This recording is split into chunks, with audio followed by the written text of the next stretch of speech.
Subscribe now and press the bell icon. Never miss an update.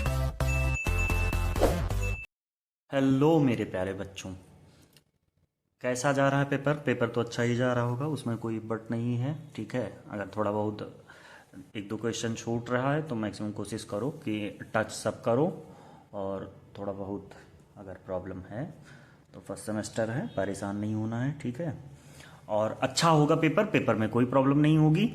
Pharmaceutical inorganic chemistry है बेटा, जिसको हम लोग आसान भाषा में हर एक चीज़ समझते चलेंगे, और यूनिट 1 to 5 के जितने क्वेश्चन हैं, मोस्ट रिपीटेड क्वेश्चन, ठीक है, बी फॉर्म फर्स्ट सेमेस्टर में, तो वो हम लोग हर एक चीज यहाँ पे रिवाइज करेंगे अच्छे से। और अगर बात हम करें बेटा कि फार्मास्यूटिकल इनऑर्गेनिक केमिस्ट्री होती क्या है, फार्मास्यूटिकल इनऑर्गेनिक केमिस्ट्री होती क्या है, तो मैं बता दूं कि ये सब्जेक्ट जो है अपना इनऑर्गेनिक सब्सटेंस, इनऑर्गेनिक का मतलब ही होता है बेटा कि जो कार्बन चेन वाले ऑर्गेनिक कंपाउंड्स नहीं होते हैं, इनऑर्गेनिक है तो मतलब जिसमें अपने कार्बन चेन वाले ऑर्गेनिक कंपाउंड्स नहीं होते हैं, उनको हम लोग बोलते हैं इनऑर्गेनिक।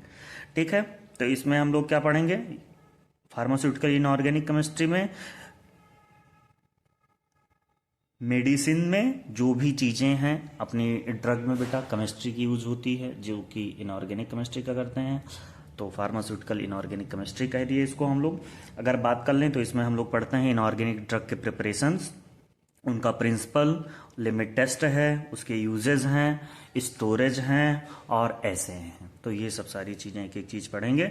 अगर मैं सिलेबस को जल्दी जल्दी बताते चला जाऊं सिंपल पार्ट्स में, तो सबसे पहले एसिड और बफर्स इसमें हम लोग पढ़ेंगे। एसिड बफर्स क्या होते हैं, एसिड क्या है जो H+ आयन देता है, जैसे एग्जाम्पल बेटा HCl है। बेस क्या है जो OH आयन देते हैं। ठीक है, बफर क्या करते हैं, pH को स्टेबल करते हैं। ठीक है, सिलेबस में अपने बफर भी दिया है। एग्जाम्पल अगर बात कर लें तो एसिटिक एसिड और सोडियम एसीटेट होता है। ठीक है, फार्मेसी में इंपॉर्टेंट क्यों है भैया, क्योंकि मेडिसिन का पीएच कंट्रोल्ड होना चाहिए। जो भी हम लोग ड्रग बनाएंगे, फार्मा है ना बेटा, फार्मा मतलब ड्रग, फार्माकॉन का मतलब क्या होता है, ड्रग। ठीक, तो जो भी मेडिसिन हैं उनका पीएच कंट्रोल होना चाहिए। फिर लिमिट टेस्ट पढ़ेंगे। लिमिट टेस्ट भैया क्यों जरूरी है, क्योंकि इम्प्योरिटी को चेक करने के लिए होता है। अगर इंपॉर्टेंट लिमिट टेस्ट की बात कर लें तो हम लोग पढ़ेंगे क्लोराइड का, सल्फेट का, आयरन का, आर्सेनिक का, लेड का। ठीक है, इतने लिमिट टेस्ट इसमें पढ़ेंगे। क्लोराइड में जैसे कि क्या यूज करते हैं, HNO3 नाइट्रेट। ठीक है, फिर BaCl2 यूज करते हैं सल्फेट में, आयरन में थायोग्लिक एसिड यूज करते हैं, और आर्सेनिक में आर्सिन गैस, और जो भी लेड होता है उसमें डायथाइजोन। अगर एग्जाम में बेटा मैक्सिमम पूछा जाता है इसका प्रिंसिपल क्या है। ठीक है, फिर उसके बाद में रिएक्शन, फिर उसके बाद में प्रोसीजर। ये सब सारी चीजें एक एक करके हम लोग पूरा पढ़ेंगे। तो कोई अगर पूछे कि सिलेबस में क्या क्या चीजें हैं, तो एंटी एसिड भी होती हैं। एंटी एसिड क्या है बेटा, जो स्टमक में एसिड को न्यूट्रल करती हैं। एग्जाम्पल की बात कर लें तो एल्युमिनियम हाइड्रोक्साइड हो जाता है और अपना मैग्नीशियम हो जाता है। एल्युमिनियम जो होता है, जैसे इसका साइड इफेक्ट अगर बात कर लें तो एल्युमिनियम कॉन्स्टिपेशन कॉज कर सकता है और मैग्नीशियम लूज मोशन कॉज कर सकता है। और जो भी एंटी एसिड होते हैं बेटा, एसिड और बेस के बने होते हैं, और इसमें साल्ट प्लस वाटर अपने बनते हैं। एसिड और बेस को जब मिलाते हैं तो बनता क्या है अपना, साल्ट और वाटर। ठीक, फिर कैथार्टिक्स हैं। कैथार्टिक्स में आते हैं अपने लग्जेटिव जो होते हैं बेटा कॉन्स्टिपेशन में यूज करते हैं, जिसमें आता है मैग्नीशियम सल्फेट, और आते हैं सोडियम फॉस्फेट। इलेक्ट्रोलाइट सबको पता है कि इलेक्ट्रोलाइट का बैलेंस करते हैं बॉडी में जितनी भी अपनी मेम्ब्रेन होती हैं उनमें, जैसे NaCl है, KCl है, ग्लूकोनेट है। फिर डेंटल प्रोडक्ट पढ़ेंगे। डेंटल प्रोडक्ट में है sodium fluoride, stannous fluoride. Teeth को कैविटी से बचाते हैं, टीथ में बेटा जो ये लाइनिंग वगैरह हो जाती है, ठीक है, पीले पड़ जाते हैं। रेडियो फार्मास्यूटिकल्स की बात कर लें तो बेसिक आइडिया क्या है, डायग्नोसिस में यूज करते हैं। जैसे बेटा थायराइड वगैरह जब हो जाता है तो उसके स्कैन में आयोडीन 131 यूज किया जाता है, जो कि क्या है, रेडियो फार्मास्यूटिकल्स हैं। ठीक, एग्जाम में बात कर लिया जाए कि कोई भी चीज कैसे क्या लिखनी है, तो सबसे पहले बेटा किसी भी चीज, कोई भी केमिकल है तो उसका केमिकल नाम लिख दो, उसका फार्मूला लिख दो, किस कैटेगरी से है।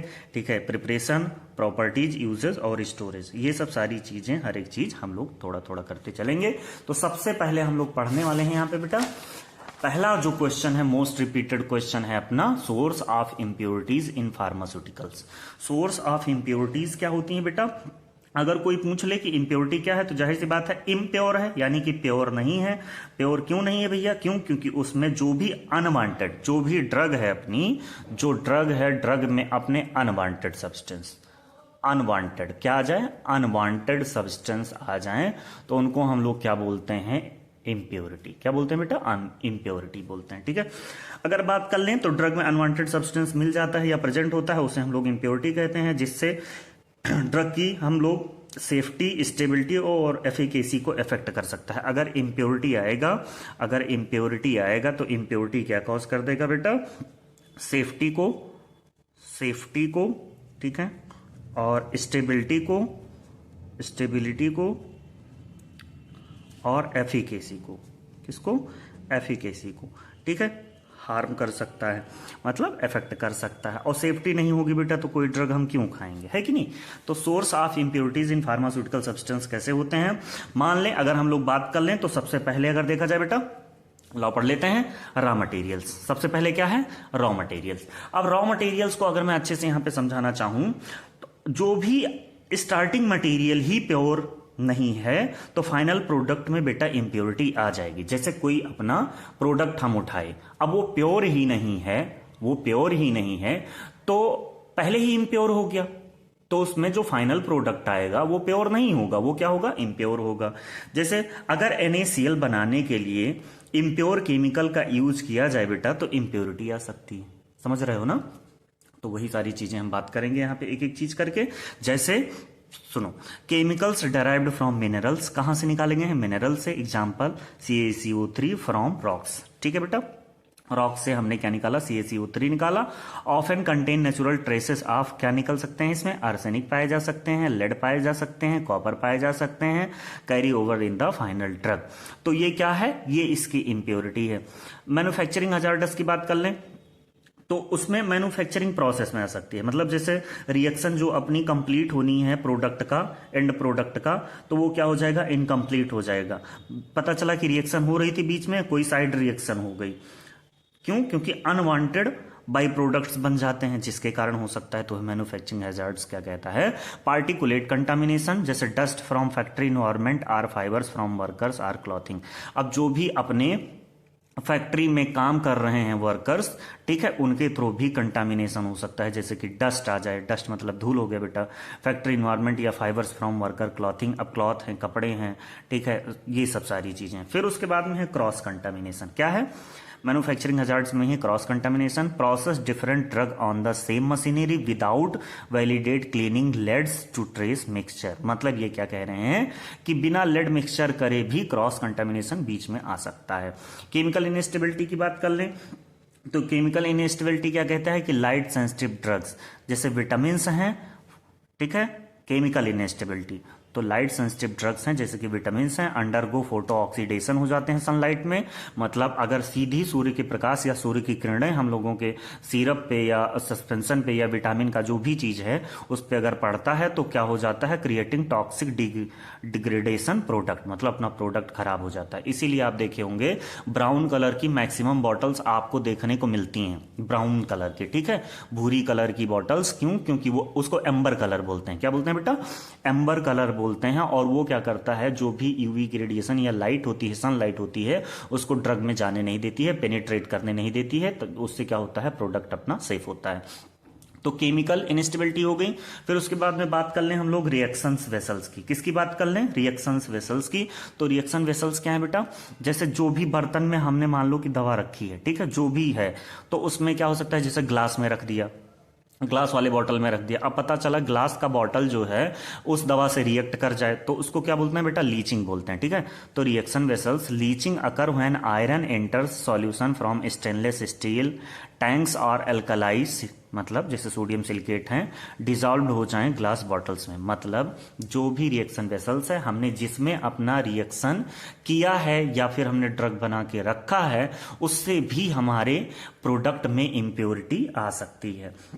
तो अभी मैंने तुमको कितनी चीजें बताई? सबसे पहले मैंने बताया कि रॉ मटेरियल से इंप्योरिटी आ सकती है, रॉ मटेरियल से इंप्योरिटी आ सकती है, ठीक है। मैन्युफैक्चरिंग प्रोसेस से आ सकती है। किससे आ सकती है? मैन्युफैक्चरिंग प्रोसेस से आ सकती है। फिर मैंने कहा कि केमिकल इनस्टेबिलिटी से आ सकती है, जैसे कि ये रिएजेंट है या सॉल्वेंट है, उससे भी आ सकती है। इक्विपमेंट से भी आ सकती है। किससे आ सकती है बेटा? इक्विपमेंट से भी आ सकती है। तो ये सब सारी चीजें हैं। अब पता चला स्टोरेज कंडीशन है, तो स्टोरेज कंडीशन से भी आ सकती है बेटा। जैसे लाइट है, हीट है, मॉइस्चर है, ड्रग को डिग्रेड कर सकती हैं। जैसे सिल्वर साल्ट है, लाइट में ब्लैक हो जाते हैं, समझ रहे हो। कंटेनर है तो कंटेनर, वही रिएक्शन वेसल सभी बताए ही। तो जैसे ग्लास से अल्कली लीचिंग हो सकती है। अब बेटा जो भी ग्लास में अगर बेसिक सब्सटेंस हैं तो वो क्या कर सकते हैं, ग्लास के साथ रिएक्ट कर सकते हैं। फिर एक्सीडेंटल कंटामिनेशन भी हो सकता है, जैसे कि अपने डस्ट हैं, बताए थे ना यहाँ पे, ये देखो डस्ट से हो सकते हैं, ठीक। माइक्रो ऑर्गेनिज्म से हो सकते हैं, हैंडलिंग एरर से हो सकते हैं। तो इम्प्योरिटी के बेटा वेरियस सोर्स हैं। क्या बताना है तुमको, अनवांटेड थिंग्स हमारी ड्रग के अंदर आ जाएं तो वो क्या होती हैं, इम्प्योरिटी होती हैं। इम्प्योरिटी बेटा किन किन चीजों को हार्म करेंगी, सेफ्टी को, ठीक है, स्टेबिलिटी को और एफिकेसी को, ये सब सारी चीजों का हार्म होगा। इसीलिए हम लोग पढ़ते हैं कि जो भी इम्प्योरिटी है वो किन किन मेथडों से हो सकती है, उसी को हमको क्या करना है, प्रिवेंट करना है। तो हम लोग ओवरकम कर लेंगे किससे, सोर्स ऑफ इम्प्योरिटी से, ठीक है।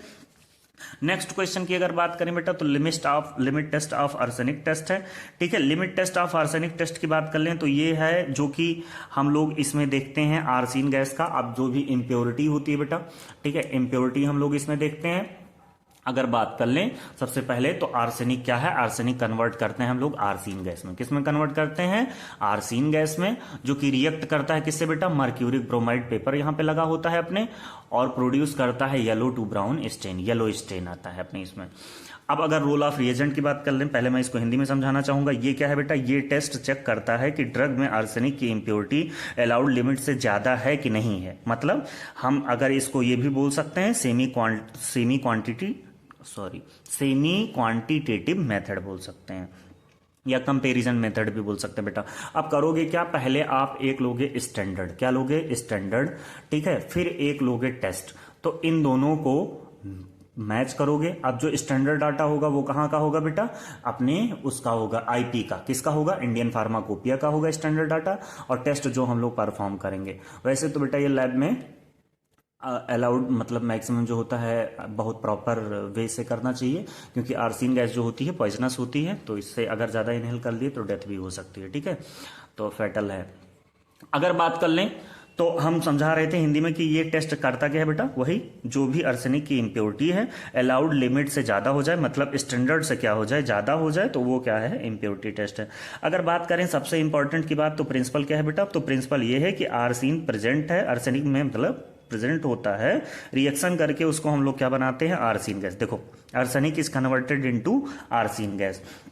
फिर ये गैस हम लोग क्या करते हैं, मर्क्यूरिक क्लोराइड पेपर पे रिएक्ट करती है। किस पे करती है, मर्क्यूरिक क्लोराइड या मर्क्यूरिक ब्रोमाइड पे रिएक्ट करती है। इसमें येलो या ब्राउन स्टेन बनाती है, और इसी स्टेन के कलर को हम सब स्टैंडर्ड सॉल्यूशन से कंपेयर करते हैं। अगर हम बात कर लें रिएजेंट क्या क्या यूज करते हैं, तो जिंक लेते हैं बेटा, ठीक है, ये देख लो, जिंक लेते हैं, पोटेशियम आयोडाइड लेते हैं, ठीक है, और हाइड्रोजन सल्फाइड लेते हैं, और स्टेनस क्लोराइड लेते हैं, मर्क्यूरिक क्लोराइड पेपर लेते हैं, मर्क्यूरिक क्लोराइड पेपर या ब्रोमाइड पेपर, ठीक है, मतलब मर्क्यूरिक ब्रोमाइड भी ले सकते हैं और क्लोराइड भी ले सकते हैं। तो ये सारी चीजें हो गई, ठीक। अब रिएक्शंस को अगर समझना हो तो बेटा आर्सेन लेंगे, ठीक है, प्लस नेसेंट हाइड्रोजन, मतलब Zn प्लस HCl बनाता है, और वही अपना किससे क्या बन जाएगा, आर्सेन गैस बन जाएगा, ASS3। उसी ASS3 को मर्क्यूरिक क्लोराइड पेपर पे हम लोग यहाँ पे देखते हैं, ठीक है, येलो या ब्राउन स्टेन आ जाता है, उसको हम लोग ले लेते हैं। अब बात करें कोई प्रोसीजर क्या है बेटा, तो सबसे पहले सैंपल को हम लोग फ्लास्क में लेंगे। किस में लेंगे, फ्लास्क में, ये फ्लास्क देख रहे हो ना। अब इसी में हम लोग जो ऐड करेंगे, क्या ऐड करेंगे, HCl लेंगे, ठीक, और पोटेशियम आयोडाइड लेंगे, और स्टेनस क्लोराइड, क्या लेंगे, स्टेनस क्लोराइड, ठीक है, स्टेनस क्लोराइड लेंगे, स्टेनस क्लोराइड, ठीक, स्टेनस क्लोराइड ले लेंगे। फिर इसको हम लोग जिंक ऐड करेंगे बाद में, मतलब पहले ये सब ऐड कर लेंगे, फिर उसके बाद में जिंक ऐड करते हैं, और जिंक जैसे ही ऐड करेंगे हाइड्रोजन गैस यहाँ पे बेटा प्रोड्यूस होगी।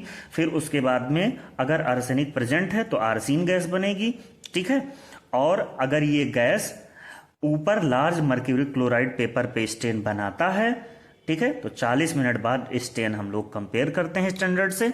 अगर स्टैंडर्ड के बराबर है या स्टैंडर्ड से कम है तो वो टेस्ट पास होता है। अगर उससे ज्यादा है, स्टैंडर्ड से ज्यादा है, तो वो क्या होता है, लिमिट टेस्ट अपना फेल होता है।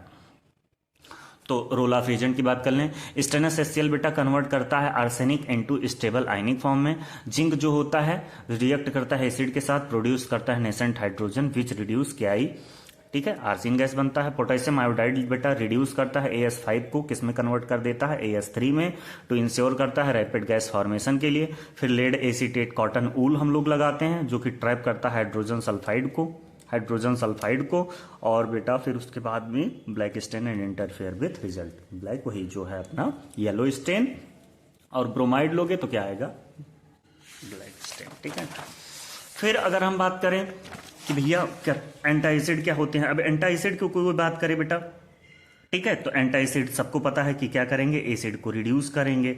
अब रिड्यूस क्यों करेंगे, जब स्टमक में हमारे HCl की मात्रा ज्यादा हो जाएगी। ये स्टमक है बेटा, ये होता है कार्डियक रीजन, ठीक है, कार्डियक, ये होता है फंडस, ठीक है, और ये वाला रीजन जो ज्यादा वाला रीजन होता है ये होता है बॉडी,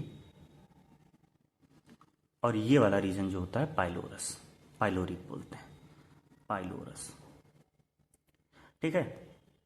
यहाँ पे बेटा फंडस और बॉडी में अपना पेप्सिन बनता है, ठीक है, पेप्सिन ये सब बात का पार्ट है, HAP का पार्ट है, उसमें मैं आपको पढ़ाऊंगा अच्छे से, ठीक। ये इसोफेगस से फूड पाइप होता है जो कि आता है इसमें।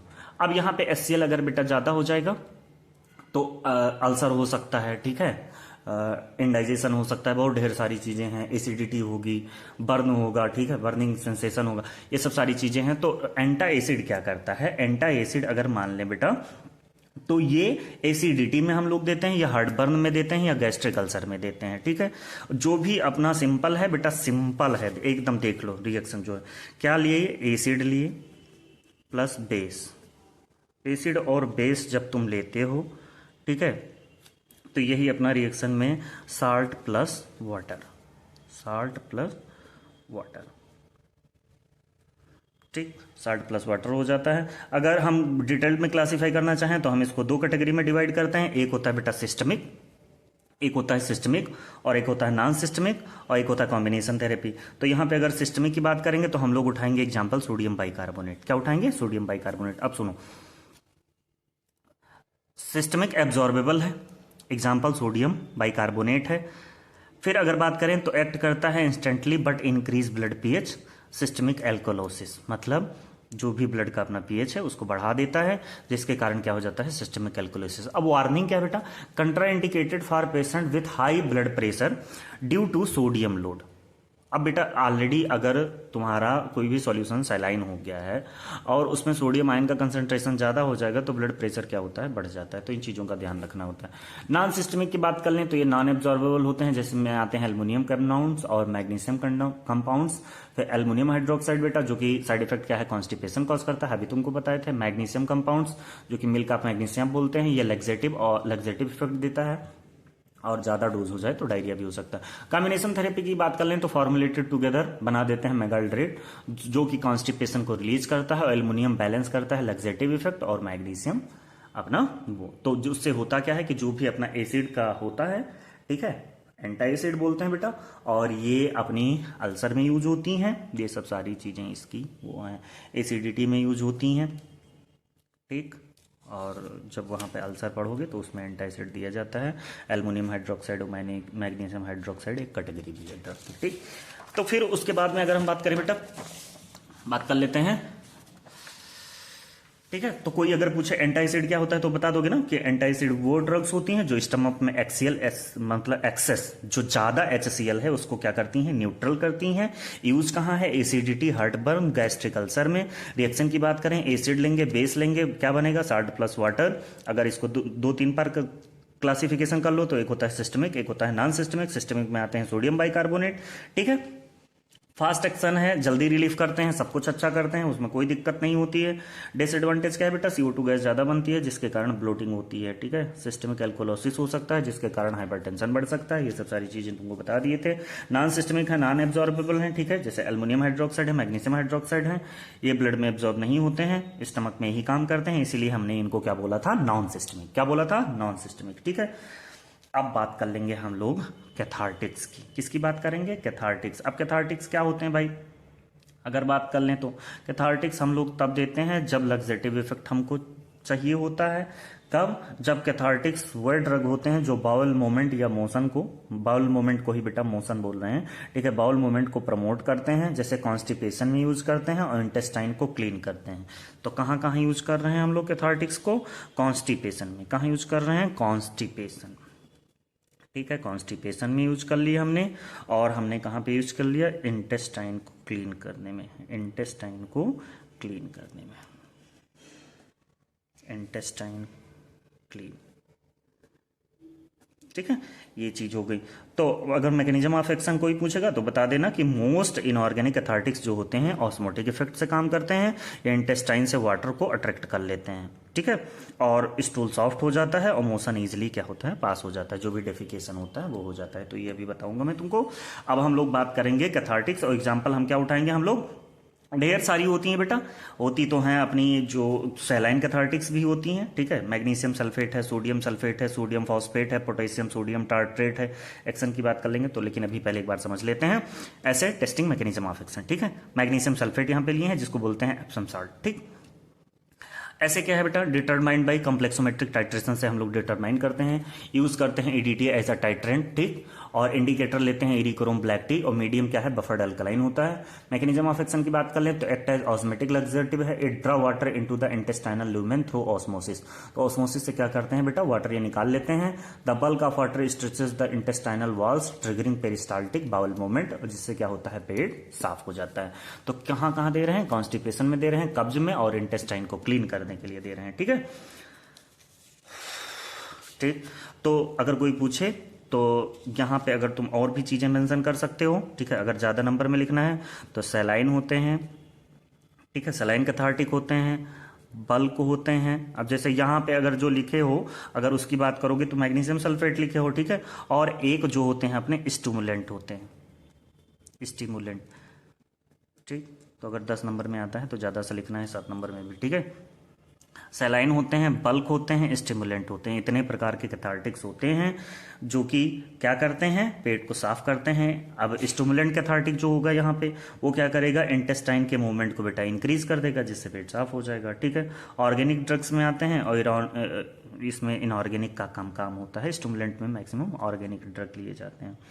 अब बल्क में जैसे इसबगोल का भूसी सुने होंगे, हस्क जो आता है, ठीक है। इनऑर्गेनिक केमिस्ट्री में ज्यादा फोकस सैलाइन कैथार्टिक्स पर ही होता है अपने। इनऑर्गेनिक केमिस्ट्री की अगर बात करोगे तो सबसे ज्यादा कौन यूज करता है? सैलाइन।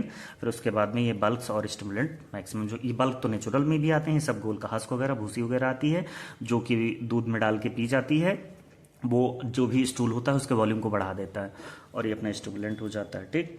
तो अगर कोई पूछे तुमसे कि मैग्नीशियम सल्फेट कहाँ यूज होता है, कॉन्स्टिपेशन में बता देना, ठीक है। इंटेस्टाइन में वाटर को अट्रैक्ट करता है और पेट को साफ करता है, कॉन्स्टिपेशन में दिया जाता है, इंटेस्टाइन को क्लीन करता है, ठीक है। ऑस्मोटिक लग्जेटिव है, ये क्या करता है? वो पानी को इंटेस्टाइनल ल्यूमेन से ऑस्मोसिस के थ्रू निकाल लेता है, जिससे बल्क हो जाता है जो भी फिकल मटेरियल होता है, और पेरिस्टाल्सिस के थ्रू बाउल मूवमेंट से हम लोग इसको बॉडी से बाहर निकाल देते हैं, ठीक है। अब नेक्स्ट क्वेश्चन की बात कर लें बेटा, तो ORS का है, सिंपल सा है बेटा बच्चे, ठीक है। क्या है? Glucose sodium symport diarrhoea depletes sodium ion. Diarrhoea में होता क्या है कि जो भी फ्लूइड डिस्चार्ज होता है बेटा, डायरिया में फीकल मटेरियल के थ्रू बॉडी से पूरे आयंस और जो भी वाटर होते हैं एब्जॉर्ब होते नहीं। क्यों? क्योंकि डायरिया में होता क्या है कि इंटेस्टाइन की मोटिलिटी ज़्यादा हो जाती है, इंटेस्टाइन की मोटिलिटी ज़्यादा हो जाती है, छोटे आंत की चाल जो होती है छोटी आंत की बढ़ जाती है, ठीक है। इंटेस्टाइन मोटिलिटी बढ़ जाती है, ठीक है। मोटेलिटी बढ़ जाती है, जिसके कारण होता क्या है कि उसका स्पीड बढ़ जाता है तो डायरिया हो जाता है। तो डायरिया में होता क्या है, जब भाई सबसे ज्यादा एब्जॉर्प्शन अगर बात करेंगे तो कहाँ होता है बेटा? स्मॉल इंटेस्टाइन में।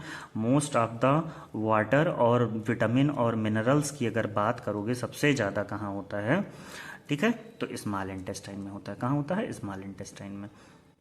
स्मॉल इंटेस्टाइन में सबसे ज्यादा एब्जॉर्प्शन जो होता है अपना होता है, ठीक है। तो वहाँ की अगर चाल बढ़ जाएगी, इंटेस्टाइन में की मोटिलिटी ज़्यादा हो जाएगी तो डायरिया हो जाएगा। उसमें होगा क्या कि तुम्हारे सोडियम आयन और पोटेशियम आयन की कमी हो जाएगी, ठीक है। तो जिसके कारण क्या होगा, तुमको स्पास्म होगा, पेन होगा, ये सब सारी चीज़ें होगी। तो क्यों? क्योंकि बॉडी में ग्लूकोज और सोडियम नहीं रह जाएंगे। तो अब चलो पढ़ लेते हैं ओआरएस क्या करता है। The glucose sodium symport diarrhoea depletes. Diarrhoea में क्या हो जाते हैं, सोडियम और potassium. Sodium can not be absorb by the intestine alone, मतलब नहीं हो पाते हैं। It requires glucose to unlock the sodium glucose transporter in the cell membrane. ये बेटा ठीक है, प्लाज्मा मेम्ब्रेन है, इसी में ग्लूकोज सोडियम आयन और सोडियम आयन का एब्जॉर्प्शन होता है, ठीक है। सबको बता रखे हैं, एचएपी में भी बताए थे कि अगर बात करेंगे तो एक शॉर्टकट मैंने बताया था नोकिया। 3 सोडियम जो है आउटसाइड जाते हैं, 2 पोटेशियम अंदर आते हैं, तो जाके एक एटीपी का यूटिलाइजेशन होता है। फिर बात कर लें सिट्रेट हैं, बाइकार्बोनेट रोल हैं, ऐड क्या करते हैं, करेक्ट करते हैं मेटाबॉलिक एसिडोसिस को। मेटाबॉलिक एसिडोसिस को करेक्ट करते हैं। और लो ब्लड पीएच हो that occur during severe dehydration, तो डिहाइड्रेशन में भी देते हैं। जब कब, जब पीएच 7.35 से कम हो जाए। फिर अगर बात कर ले बेटा, ये क्वेश्चन भी कई बार पूछा गया है, रिपीटेड है, एंटी कैरीज एजेंट क्या होते हैं। एंटी कैरीज एजेंट्स में हम लोग यहाँ पे एग्जांपल उठाते हैं फ्लोराइड्स की। और फ्लोराइड्स क्या होते हैं, the process bacteria ferment sugar into acid dissolve करके इनेमल को, इनेमल जो होता है अपना हाइड्रोक्सापेटाइट होता है इनेमल, ये बेटा टीथ का जो चमकता हुआ पार्ट अपना होता है ना, सफेद सफेद जो बत्ती सी दिखाते हो, ठीक, तो वो इनेमल का बना होता है। तो फ्लोराइड्स जो एंटी कैरीज एजेंट होते हैं, इनको ट्रीट करते हैं और बैक्टीरिया इनको हार्म करती हैं, ठीक है। तो एंटी कैरीज यानी कि एक फ्लोराइड हमारी एक ऐसी ड्रग है जो कि क्या करती है, उस बैक्टीरिया जो दांत पे अटैक करती हैं उनको ट्रीट करता है। दांत में देखोगे बेटा पीला पीला एकदम काला काला सब हो जाता है, ठीक है, तो उसी को बोल रहे हैं यहाँ पे। फिर मैकेनिज्म क्या है, fluoride ions reduce hydroxyl ion OH to form fluorapatite. This significantly more resistant to acid attack. ठीक, तो ये दांत के ऊपर जो होते हैं इनको हटा देते हैं, जो भी अपने फ्लोराइड्स होते हैं उससे क्लियर हो जाता है। टॉक्सिसिटी क्या है, over exposure leads to dental fluorosis. लेकिन बेटा अगर फ्लोराइड की मात्रा ज्यादा हो जाए तो दांत क्या होते हैं, मॉटलिंग ऑफ टीथ बोला जाता है, मॉटलिंग ऑफ टीथ, ठीक है, मॉटलिंग ऑफ टीथ, दांत गिर जाते हैं। तो अगर किसी के घर का बेटा पानी खराब है, ठीक है, तो उसके पानी को तुम चेक कराओ, उसमें फ्लोराइड आयन का कंसंट्रेशन अगर ज़्यादा है तो तुम्हारे घर के लोगों का दांत में प्रॉब्लम बनी रहेगी या दांत गिर जाएगा जल्दी, ठीक। तो टॉक्सिसिटी क्या है, over exposure leads to dental fluorosis, ठीक है, परमानेंट व्हाइट और ब्राउन मॉटलिंग ऑन टीथ, ठीक है, ये सारी चीजें हो गई। तो एंटी कैरीज एजेंट कहाँ देते हैं बेटा, दांत को साफ करने के लिए देते हैं, दांत में जो बैक्टीरिया का अटैक होता है उसको डिसॉल्व करने के लिए देते हैं, और इनेमल पे जो भी बैक्टीरिया अटैक कर देती हैं उनका कलर डैश कर देती हैं, उसको ट्रीट करने के लिए देते हैं, ठीक है। फिर अगर बात कर ले बेटा हम लोग, तो अब आ गया है अपना एक्सपेक्टोरेंट। और एक्सपेक्टोरेंट क्या होता है तुमको बहुत अच्छे से पता है, खांसी, खांसी जानते हो ना, ठीक है, रेस्पिरेटरी ट्रैक्ट से म्यूगम बलगम को निकालने में हेल्प करते हैं। तो एक्सपेक्टोरेंट्स वह ड्रग हैं, एक्सपेक्टोरेंट्स वह ड्रग हैं जो रेस्पिरेटरी ट्रैक्ट से म्यूकस या मतलब बलगम को निकालने में हेल्प करती हैं, जैसे कि खांसी में यूज होता है, और थिक म्यूकस को क्या करते हैं, थिन बनाते हैं। अगर बात कर ले बेटा तो ब्रोंकियल ग्लैंड्स को क्या करेगा, एक्सपेक्टोरेंट्स इंक्रीज कर देगा या स्टिमुलेट कर देगा, और म्यूकस को डाइल्यूट कर देगा, और स्पूटम इजिली क्या हो जाएगा, बाहर आ जाएगा। इसमें भी ढेर सारे होते हैं, ठीक है। अगर हम बात करें फार्मास्यूटिकल इनऑर्गेनिक केमिस्ट्री पढ़ रहे हैं तो फार्मास्यूटिकल इनऑर्गेनिक केमिस्ट्री में अपनी एक बहुत प्यारी सी ड्रग है जिसका नाम है सलाइन एक्सपेक्टोरेंट्स, ठीक है। ये रेस्पिरेटरी ट्रैक्ट में वाटर के सिक्रीशन को बढ़ा देते हैं, जिससे क्या होता है, हम लोग बलगम जो फंसा होता है वो बाहर निकल आता है। अब पढ़ लेते हैं, ठीक है। मैकेनिज्म की बात कर लें तो रिफ्लेक्स स्टिमुलेंट एक्सपेक्टोरेंट हैं, इरिटेट करते हैं गैस्ट्रिक म्यूकोसा को, ठीक है। एक्सपेक्टोरेंट्स NH4Cl हैं, ये गैस्ट्रिक म्यूकोसा को इरिटेट करते हैं, मतलब जब हम लोग लेते हैं खांसी जुकाम के लिए, ठीक है, और होता क्या है कि जब ये स्टमक में जाते हैं तो वहां पे इरिटेशन कॉज करते हैं। Mucosa reflexively stimulate bronchial glands, increase respiratory fluid volume, thin mucus sputum for easier coughing. तो उसमें होता क्या है बेटा, जो गले में तुम्हारे जकड़न होता है, ठीक है, उससे बलगम जो होता है थिक हो जाता है, यानी बलगम की जो कंसंट्रेशन है, विस्कोसिटी है, ज्यादा हो जाती है, तो उसको तोड़ने के लिए उसका सिक्रीशन बढ़ा देते हैं, तो होता क्या है कि वो थिन हो जाता है म्यूकस, तो जो भी उसमें बलगम होता है वो क्या होता है, बाहर आ जाता है। ये चीज के लिए हम क्या यूज करते हैं, एक्सपेक्टोरेंट, और उसका जो अपना ड्रग ले रहे हैं इनऑर्गेनिक केमिस्ट्री में उसका नाम क्या है, अमोनियम क्लोराइड, ठीक है। तो ये थिक म्यूकस को किस में कन्वर्ट कर देगा, थिन म्यूकस में, ठीक है बेटा। तो जो भी खांसी जुकाम होता है, ठीक है, या कॉमन कोल्ड होता है, तो कॉमन कोल्ड होता है वायरस से। किससे होता है? वायरस से, ठीक है। रीनो वायरस सब लोग जानते हैं, ठीक है, रीनो वायरस।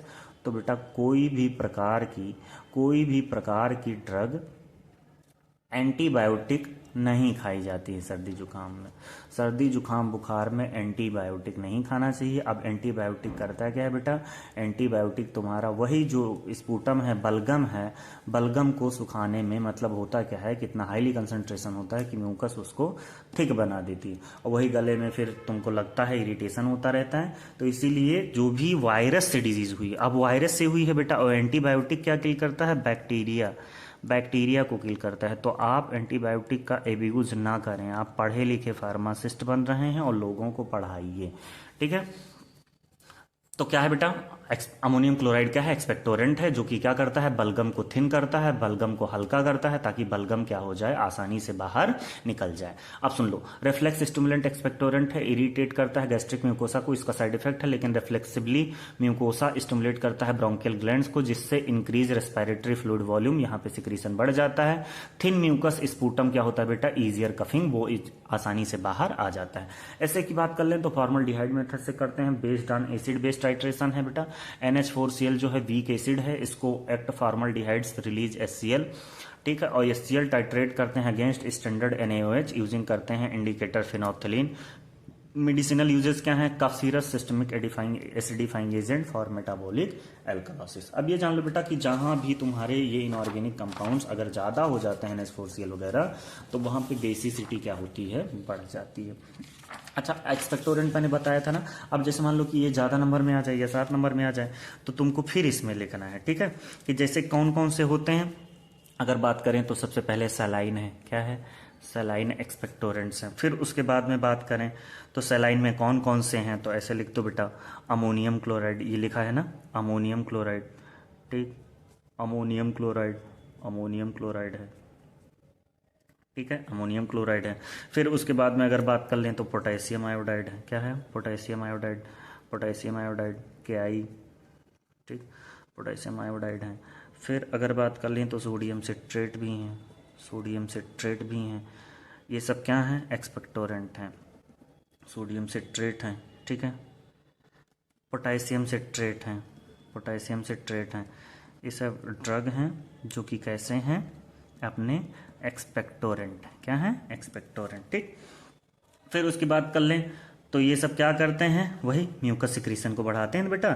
थिक स्पूटम जो होता है, जो बलगम जमा हुआ है, ठीक है, मान लो कि ये बलगम है, ठीक है, ये बलगम है, हाईली जमा हुआ है, ठीक, तो इसको क्या करेंगे? थिन कर देंगे, हल्का कर देंगे, और हल्का कर देंगे तो क्या हो जाएगा? इजीली निकल जाएगा कि नहीं निकल जाएगा? जैसे कोई बलगम था, बहुत थिक था, तो वो कैसा हो जाएगा? थिन हो जाएगा। फिर इसके बाद में अगर बात कर लें हम लोग तो सैलाइन में क्या होते हैं? अपने अमोनियम क्लोराइड हैं, सिक्रीशन को इन्हेंस करते हैं, और जो पोटेशियम आयोडाइड लिए हैं ये क्या करते हैं? म्यूकस को थिन करते हैं। तो अमोनियम क्लोराइड अगर कोई बोले तो बता देना कि सिक्रीशन इंक्रीज कर देता है, ब्रोंकियल सिक्रीशन, मतलब म्यूकस को और इंक्रीज कर देता है। लेकिन अगर कोई पूछे पोटेशियम आयोडाइड क्या करता है, तो म्यूकस को थिन कर देता है, और सोडियम सिट्रेट क्या कर देता है? तो हल्का फुल्का माइल्ड एक्सपेक्टोरेंट है, ठीक है। तो कोई पूछे क्या है एक्सपेक्टोरेंट, तो ये म्यूकस को निकालती हैं। चलो भागाते हैं। फिर है बेटा साइनाइड पॉइजनिंग बहुत बार पूछा गया है, एंटीडोट के तरीके से यूज करते हैं। सोडियम नाइट्रेट लेते हैं, NaNO2 कन्वर्ट करते हैं हीमोग्लोबिन को मैथहेमोग्लोबिन में, जिससे साइनाइड पॉइजनिंग हो जाती है, जिसको बोलते हैं मैथहेमोग्लोबिन। माइट्रोकॉन्ड्रियल एंजाइम पुल्स करती हैं पॉइजन फ्रॉम सेल्स, ठीक है, तो साइनाइड पॉइजनिंग हो जाती है। उसमें हम लोग सोडियम नाइट्रेट यूज करते हैं। कौन सी ड्रग ट्रीट करते हैं? सोडियम नाइट्रेट, सोडियम थायोसल्फाइड, जो कि एंजाइम रोडानेज हैं, use for the convert cyanide thiocyanate, जो होते हैं नॉन टॉक्सिक होते हैं, एक्सक्रीटेड हो जाते हैं यूरिन में। तो साइनाइड पॉइजनिंग में कौन कौन से 2 एंटीडोट यूज करते हैं? एक है बेटा सोडियम नाइट्रेट, रट डालो इसको, ठीक है, NaNO2, और सोडियम थायोसल्फेट, क्या है? सोडियम थायोसल्फेट, ये ड्रग। फिर अगर बात कर ले बेटा गीगर मुलर काउंटर क्या होता है, तो ये बात हो रही है रेडियो एक्टिविटी की। किसकी बात हो रही है? Radio active. अब कोई पूछे रेडियो एक्टिव सब्सटेंस क्या होते हैं, तो रेडियो एक्टिव सब्सटेंस वो होते हैं बेटा जो रेडिएशन को इमिट करते हैं, जिसमें आते हैं अल्फा, बीटा और गामा रेज, ठीक, इसी प्रोसेस को रेडियो एक्टिविटी कहते हैं। अब इसमें ढेर सारे हैं, अल्फा, बीटा, गामा, ठीक है, कौन कौन से हैं? सुनो, रेडियो एक्टिविटी अगर कोई पूछे तो बता देना अल्फा, बीटा, ठीक है, और गामा रेडिएशन होते हैं। अल्फा जो हैं कैसे हैं, हैवी हैं, कैसे हैं, हैवी हैं, ठीक है। पेनिट्रेटिंग पावर कैसा है, less penetrating power, less penetrating power, less penetrating power, अच्छे से पढ़ लेना बेटा, ये आएगा, ठीक है। स्किन के थ्रू पास नहीं करते हैं। अगर इनका डिसएडवांटेज बात कर लिया जाए तो हम लोग इनको स्किन के थ्रू पास बॉडी से नहीं करा सकते हैं, मतलब स्किन में ये परिमेबल नहीं है। बीटा की बात कर लें तो इनका पेनिट्रेशन कैसा है, मीडियम है, कैसा है, मीडियम, मीडियम पेनिट्रेशन है, ठीक है। ये ट्रीटमेंट में यूज होते हैं, मतलब इन ट्रीटमेंट, ट्रीटमेंट, ठीक है, इन ट्रीटमेंट। फिर गामा की बात कर लें तो हाई पेनिट्रेशन है,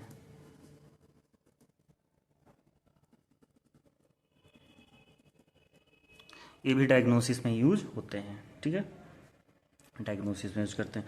अब कोई पूछे कि रेडियो फार्मास्यूटिकल्स होते क्या हैं, ये पूछा जाएगा बेटा, ठीक है। तो बता देना कि रेडियो एक्टिव ड्रग्स जो बॉडी के स्पेसिफिक ऑर्गन में जाकर रेडिएशन इमिट करते हैं, जिसके कारण हम उसको कोई भी डिजीज है या बीमारी है उसको ट्रीट करते हैं। तो जैसे कि आयोडीन 131 है, एग्जाम्पल देखो बेटा, बहुत जरूरी है, ठीक है। आयोडीन 131, ठीक, 131 ये ड्रग है, ठीक है। एक ड्रग है टेक्नीटियम 99M, कोबाल्ट 60, कोबाल्ट 60, ये सब क्या हैं। अब जैसे कोई पूछे कि आयोडीन 131 कहाँ यूज करते हैं, थायराइड में, कहाँ यूज करते हैं, थायराइड में, थायराइड में यूज करते हैं। टेक्नीटियम की अगर कोई पूछ ले कहाँ यूज करते हैं, तो ये डायग्नोस्टिक आइसोटोप हैं, क्या हैं, डायग्नोस्टिक आइसोटोप।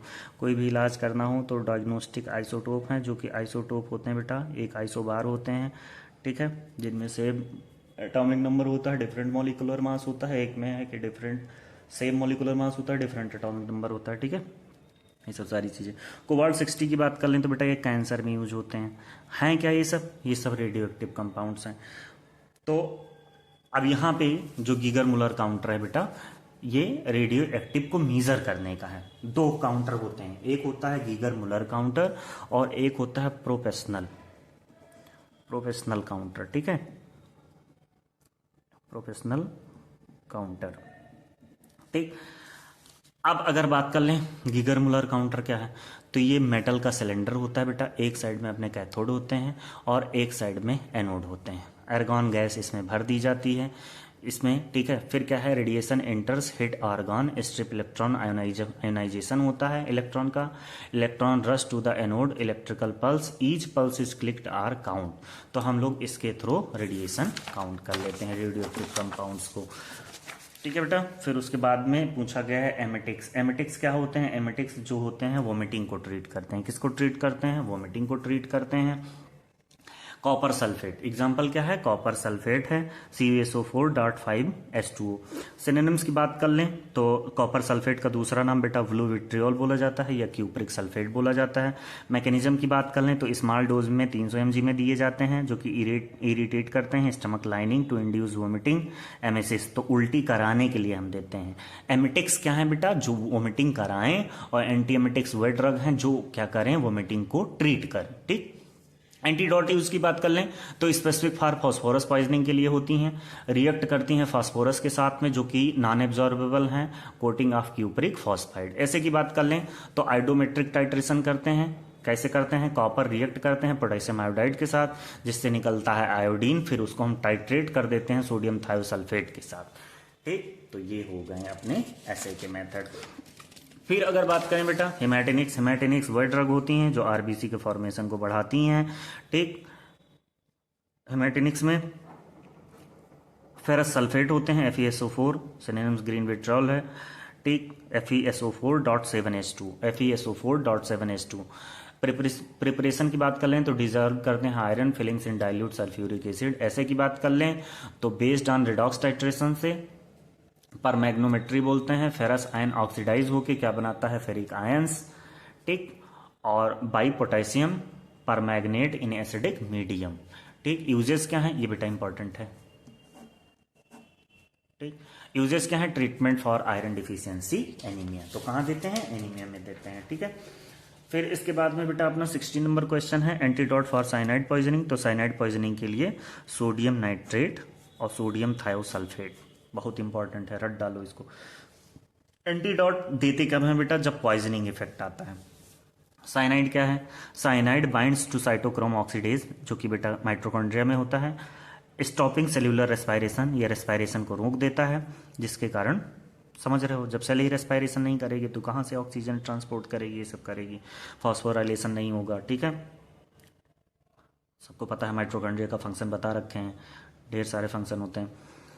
सोडियम नाइट्राइट क्या करता है बेटा, कन्वर्ट करता है हीमोग्लोबिन को मेथ हीमोग्लोबिन में, हाईली एफिनिटी फॉर साइनाइड, और साइनाइड इससे ज़्यादा जब बाइंड कर लेगा हीमोग्लोबिन से तो फिर टॉक्सिसिटी हो जाएगी। सोडियम थायोसल्फेट है, ये कन्वर्ट करते हैं साइनाइड मेथ हीमोग्लोबिन कॉम्प्लेक्स को थायोसाइनाइड में, और फिर ये एक्सक्रीट कर देते हैं वाया यूरिन। तो दो ड्रग हैं NaNO2 और सोडियम थायोसल्फेट, जो कि इसको क्या करते हैं, ट्रीट करते हैं, साइनाइड आयन को यहाँ से हटा देते हैं। एस्ट्रिंजेंट की बात कर लें बेटा, तो याद करो बचपन में जब देखे होगे पापा वापा दाढ़ी बनाते थे या कहीं भी जाते थे नाई की दुकान में, तो एक ऐसे ही क्रिस्टल टाइप का था, ठीक है, छोटा सा, जैसे होता नहीं साबुन सोप टाइप का, तो वो क्या करता था, लगा देता था। तो जो भी दाढ़ी छिलवाते थे या कटवाते थे, तो उसमें जैसे मान लो कि कहीं पे अगर उस तरह लग जाता था या ब्लड लग जाता था बेटा, तो ब्लड आने लगता था, तो इसको हम लोग as a precipitating agent use करते हैं, ब्लड को क्लॉट करने के लिए यूज करते हैं, ठीक है। Agents for precipitation proteins and constrict tissues. Mechanism क्या है, प्रिसिपिटेट ब्लड प्रोटीन, सबसे पहले ब्लड प्रोटीन को प्रोपिटेट करता है, फिर क्लॉट फॉर्म करता है, फिर ब्लड वेसल्स को कंस्ट्रिक्ट कर लेता है बेटा। जैसे मान लो यहाँ पे कट गया था, तो पोटासियम क्या करेगा, वहां पे ब्लड को क्लॉट कर देगा। Stop bleeding, minor cuts, mouth wash, antiseptic और डिओड्रेंट्स में भी हम लोग एस्ट्रिंजेंट यूज करते हैं, ठीक है बेटा। फिर अगर बात कर लें हम लोग, तो ये अपना इंपॉर्टेंट है, अभी बताए थे तुमको। आयनाइजिंग पावर, देखो कंफ्यूज मत होना, अभी मैंने बताया था आयनाइजिंग पावर अगर देखा जाएगा, फिर टूटता सबसे ज्यादा कौन है, ठीक है, हैवी कौन है, अल्फा। तो आयनाइजिंग पावर किसकी ज्यादा है, अल्फा की, फिर किसकी है, बीटा की, फिर किसकी है, गामा की, गामा, ठीक है। पेनिट्रेटिंग पावर लेस, समझ रहे हो, तो इसमें कंफ्यूज नहीं होना। अब सुनो बेटा, प्रॉपर्टीज ऑफ अल्फा बीटा और gamma radiations, alpha beta gamma. Helium nuclei He2+, ठीक, हाई आयनाइजिंग पावर, मतलब सबसे फास्ट, सबसे ज्यादा आयनाइजिंग पावर कौन सा है, अल्फा का, लेकिन वेरी लो पेनिट्रेशन, ठीक, स्टॉप्ड बाई पेपर, मतलब एक पेपर भी इसके पेनिट्रेशन को रोक सकता है, इसीलिए स्किन से पास नहीं होता रहा। बीटा है fast moving electron, moderate penetration, stopped by aluminium foil. Gamma है high energy electromagnetic wave, extremely high penetration, require thick lead or concrete shielding, ठीक। तो ये चीज हो गई बेटा, इसको स्क्रीनशॉट ले लो, इसको लिख डालो, आएगा ही आएगा अल्फा बीटा गामा रेडिएशन, ठीक है। तो कोई पूछे हाई आयोनाइजिंग पावर किसकी है, अल्फा की, ठीक है। मॉडरेट पेनिट्रेशन किसकी है, बीटा की। एक्सट्रीमली हाई पेनिट्रेशन किसकी है, गामा की। हाई एनर्जी इलेक्ट्रोमैग्नेटिक वेव्स कहां पे हैं, गामा में। फिर अगर बात कर लें बेटा, तो जीएम काउंटर की बात कर लेते हैं। गीगर मुलर काउंटर तुमको बताए हैं प्रिंसिपल, ठीक है। इसमें हाईली सिलेंड्रिकल होता है, एर्गॉन गैस अपने फिल करते हैं, ठीक है। 3 सेंट्रल वायर होता है, इसको बंद करके फिर इसी का एक एक राउंड जो भी रोटेशन होता है वो उसको चेक करते हैं। जैसे हालो मेटेलिक सिलेंड्रिकल कैथोड है, एक साइड में बेटा कैथोड, मतलब एक साइड में निगेटिव है, एक साइड में पॉजिटिव लगे हुए हैं, और इसमें गैस भर दी आर्गन, तो आयनाइजेशन रेडिएशन इंटर करेगा, आयनाइज करेगा आर्गन को, ठीक है। तो आर्गन प्लस इलेक्ट्रॉन जो भी रिलीज हो रहे हैं, इलेक्ट्रॉन रश करेगा एनोड पे, इलेक्ट्रिकल पल्स रिकॉर्ड किए जाएंगे और काउंट किए जाएंगे। डायग्नोस्टिक एंड थेराप्यूटिक आइसोटोप्स की बात कर लें बेटा, तो आयोडीन था, टेक्टोनियम था। आयोडीन थायराइड डिसऑर्डर के लिए यूज कर रहे थे, थायराइड कैंसर के लिए, हाइपरथायराइडिज्म, घेंघा रोग के लिए कौन सा यूज कर रहे थे, अपना आयोडीन यूज कर रहे थे। टिक्टेनियम की बात कर लें तो 99 होते हैं, जो कि इनका शॉर्ट लाइफ होता है, डायग्नोस्टिक आइसोटोप होते हैं, इनमें यूज करते हैं हम लोग। फिर इसके बाद में हम लोग रैपिड फायर में भागेंगे। रैपिड फायर जो है अपना, इसमें अपने जो भी क्वेश्चंस हैं ये 2-2 नंबर में आते हैं। फिजियोलॉजिकल एसिड बैलेंस की बात कर लें तो बेटा, बॉडी जो मेंटेन करता है ब्लड पीएच 7.4, ठीक है। हाईलाइट कर दिए इसलिए, ठीक। बाइकार्बोनेट और फॉस्फेट बफर जो होते हैं, तो ये फिजियोलॉजिकल एसिड बेस बैलेंस में कौन कौन अपने बाइकार्बोनेट और फॉस्फेट बफर क्या करते हैं, ब्लड पीएच को रेजिस्ट करते हैं। डेंटल डिसेंसिटाइजिंग एजेंट की बात कर लें बेटा, तो compound like strontium chloride block करते हैं dental tubules by stop nerve irritation heat cold. जैसे देखो कि सेंसोडाइन का प्रचार आता है कि दांतों में झंझनाहट सनसनाहट को ठीक करता है, तो उसमें क्या होता है, स्ट्रोंसियम क्लोराइड, ठीक है बेटा। कॉम्प्लेक्सोमेट्रिक टाइट्रेशन की बात कर लें तो ईडीटीए यूज करते हैं हम लोग, हेक्साडेंटेट लिगेंड होता है, डिटरमाइन करते हैं कंसंट्रेशन मेटल साइंस कैल्शियम और मैग्नीशियम का, और चिलेटिंग एजेंट है बेटा। और एक चीज और है, ये ब्लड के प्रोटीन को क्लॉट नहीं होने देता है, तो जब देखते हो कि ब्लड का सैंपल देने जाते हो तो छोटी सी ऐसी टाइप की जो इंस्ट्रूमेंट होती है उसमें भरते हैं, ठीक है, तो उसमें ऑलरेडी क्या पड़ा होता है, ईडीटीए पड़ा होता है, जो कि ब्लड को क्लॉट नहीं करने देता है। फिर कॉम्प्लेक्सोमेट्रिक टाइट्रेशन के बाद limit test of heavy metal है, रिएक्शन करते हैं बेटा मेटेलिक इंप्योरिटीज के साथ में, hydrogen sulphide brownish black colour है। इनहेलेंट्स की बात कर लें तो ऑक्सीजन है, हाइपोक्सिया ऑक्सीजन की कमी हो जाती है बेटा, तो ब्लैक सिलेंडर या व्हाइट शोल्डर, नाइट्रस ऑक्साइड जो होती है अपनी लाफिंग गैस होती है, तो ये सब इनहेलर है। ऑक्सीजन सांस लेते हैं ना बेटा, नाइट्रस ऑक्साइड भी लेते हैं, तो इनहेलेंट्स अगर 2 नंबर में पूछ लेते तो ये बता देना, ठीक। फिर उसके बाद में रैपिड फायर का आप जो अपना जर्नल क्वेश्चन है 26 नंबर की ऑफिशियल मोनोग्राफ्स क्या होते हैं बेटा, तो स्टैंडर्ड फार्माकोपिया की जो भी फॉर्मेट है डिस्क्राइब की, ड्रग की आइडेंटिटी है, प्योरिटी है, ऐसे है, उसको कौन बताता है, मोनोग्राफ। आइसोटोनिक सॉल्यूशन क्या होते हैं, 0.9% weight by volume NaCl use होते हैं। नॉन आइसोटोनिक कॉज होते हैं हिमोलिसिस, ठीक है, ब्रस्टिंग, सर्टेन श्रिंकिंग और रेड ब्लड सेल्स। अब आइसोटोनिक, हाइपोटोनिक, हाइपरटोनिक, हाइपरटोनिक में बेटा यही कंसंट्रेशन ज्यादा हो जाएगा, हाइपोटोनिक में कम हो जाएगा, आइसोटोनिक में इतना ही रहेगा। अब जैसे आरबीसी एग्जांपल उठा लेंगे, आरबीसी क्या है, सेम आइसोटोनिक सॉल्यूशन है, चाहे 0.9% NaCl का सॉल्यूशन बना लो, फिर उसमें अपने आरबीसी डाल दो, तो दोनों सेम कंसंट्रेशन है, तो आइसोटोनिक सॉल्यूशन। फिर बात कर लें स्टोरेज ऑफ रेडियो फार्मास्यूटिकल्स की, तो लीड सील्डेड है, कंटेनर है, ट्रिफॉइल है, रेडियो एक्टिव वार्निंग सिंबल्स होती हैं, लगी होती हैं ऐसे ही, ठीक है। हाफ लाइफ की बात कर लें तो time required for half of the atom radioactive substance to decay, तो हर एक एटम का जो भी होता है रेडियो एक्टिव में उसका हाफ लाइफ होता है। क्वालिटी कंट्रोल की बात कर लें तो importance for testing inorganic compounds to prevent chronic toxicity from heavy metal impurities, ठीक है बेटा। तो आज का लेक्चर आपको कैसा लगा, ठीक है, इसको कम से कम 4-5 बार सुन डालो बेटा, ठीक है, कहीं ना कहीं चीजें तुम्हारी क्लियर हो जाएंगी। और एक मैं 20-21 का प्रीवियस ईयर का क्वेश्चन पेपर डाउनलोड कर उस पे पेपर सॉल्व कर रखा हूं, ठीक है, प्रीवियस ईयर क्वेश्चन वाली सीरीज में चले जाना वहां पे प्लेलिस्ट में। और कैसा लगा बेटा वीडियो जरूर बताइएगा, और कमेंट करते हो तो ऊर्जा मिलती है यार, ठीक है। थैंक यू सो मच, और बहुत अच्छा पेपर होगा, कुछ भी परेशान नहीं होना है, 3 दिन का समय है, इनफ समय है। लेकिन तुम लोग करते क्या हो, बदतमीजी ये करते हो कि पढ़ाई करते ही नहीं हो, फिर लास्ट में सब चौपट करके चले आते हो, तो इसीलिए 3 दिन मन लगा के पढ़ लो। थैंक यू सो मच, और बहुत अच्छा पेपर होगा, best of luck, thank you.